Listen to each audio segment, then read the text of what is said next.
رمضان. haddaad ku cusub tahay Danjire Channel, fadlan subscribe saar, videogana like saar, bal isku daya videogana aad gaarsiin kartaan 500 like. aad baad mahadsantihiin dhammaantiin. Assalaamu calaykum saaxiibada qiimaha badan ee ku xiran kanaalka Danjire. waxayna halkan kusoo gudbinaynaa taxanihiinii caafimaadka bulshada, inagoo su diyaarna bisha Ramadaan inaan gudano tiirka afraad ee ka mid ah tiirarka Islaamka, oo ah bisha Ramadaan san Ilaahay subxaanahu wa tacaala ugu dhowaano dambi dhaafna uga helo. haddana dhinaca kale, bisha Ramadaan jirkeena wuxuu leeyahay faa'iidooyin fara badan oo caafimaad ah, kuwaasoo idinka soo qaadan doono 6 ka mid ah. 1. markaad wax cuntaa cunin oo aad sooman tahay, jirkaaga wuxuu iska saarayaa sunta qaar cuntooyinka iyo cabitaanada ay keenaan. muddadaad ku jirtid soonka, jirkaaga wuxuu helayaa xilli uu ku nasto, waxaana aad afuraysaa jirkaagu sigoo marka la gaaro xilliga afurka sigoo u shaqaynaya si heer sare ah. Lambar 3. markaad xilliga soonka ku jirtid, jirkaaga wuxuu iska saarayaa inflammationka iyo noocyo ka mid ah xasaasiyadda. 4.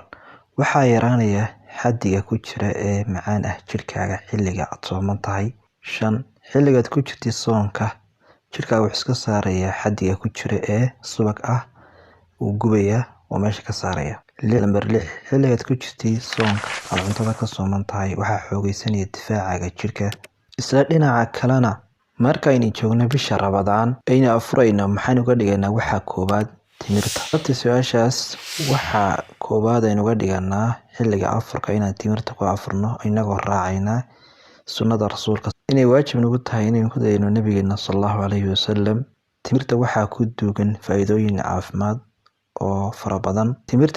timirta waxaa ku duugan macdanta birta, taasoo ka hortagta dhiig yaraanta. 2. timirtu waxay qani ku tahay oo ka buuxda macdanta loo yaqaano magnesium, sidaa darteedna waxay ka ilaalisaa noocyo ka mid ah kansarka jirka ku dhaca. Lambar 3. macdanta fosfoorka iyo calcium waxay u fiican tahay timirta caafimaad qabka lafaha iyo ilkaha. Lambar 4. timirta waxaa ku badan vitamin A, sidaa darteedna timirtu waxay u fiican tahay aragga iyo caafimaad qabka indhaha. timirtu waxay u fiican tahay caafimaad qabka beerka iyo uurku jirta labadaba, sidoo kalena iyo maqaarka sare ee jirka. cudurka iyo caafimaadka Ilaahay ayaa haya, ilaahayna waxaan weydiisanaa caafimaad iyo dambi dhaaf taama. aad baad mahadsantihiin.